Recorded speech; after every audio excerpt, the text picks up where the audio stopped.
Erokamano Joyce. Ing'e gima timore ni Njuguna Ndung'u kata jatelo mar Treasury en achiel kuom jok ma sirkandni kata na sirkandni onyiso ni manyuru pesa.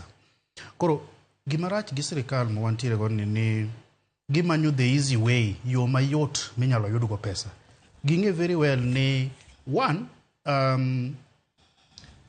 product kata kaka chak, en an elastic, en gi elastic demand.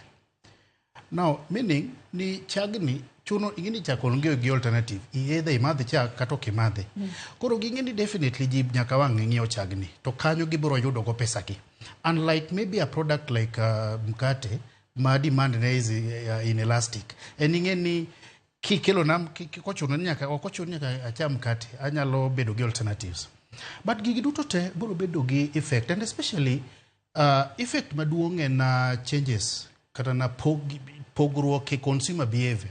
Consumer biro behave nadi, to ere kaka gini biro hinyo johala.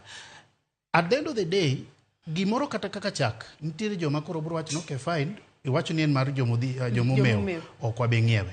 Samo ging'iewe no, sirkal ok yud pesa kuome. Gimoro kaka mkate, ji nyalo bedo gi alternatives. Ng'ato biro wacho ni bana, ka mkate ni, for example, mkate matenja kodhi 100, inyalo bedo gi alternative kaka ng'ato nyalo chamo rabuon, nyoyo, kata magik moko mondo oyud kaka omadho chai.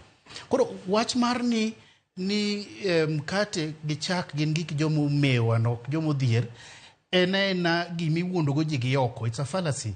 But at the end of the day, ging'eni magi things that people consume, ji tiyogo pile ka pile, and gigi nyalo generate negi pesa ka gi focus on that. Yeah. Ng'ato zagi ni jogi chigni kata na keto tax e oxygen. Kichonge ni oxygen waduto te watiyogo. Koro gigi duto te at the end of the day, ere kaka gi affect ohandwa. Jaohala biro bedo gi shida nikech ka demand mag gigi dok piny. Kendo ni ji koro jong'iepo dwani, jong'iepo koro nikech jang'iepo at the end of the day nyaka ang' bed gi a tactic on ere kaka onyatimo the other. Gigi duto te biro miyo sirkal ok yud kara na pesa ma gidwa yudo kanyo no o gibe yudo nekech so long as ni businesses demand mar gino dok piny, nikech of course ka giketo tax price dhi malo. Sama price dhi malo, wabubedo gi alternatives.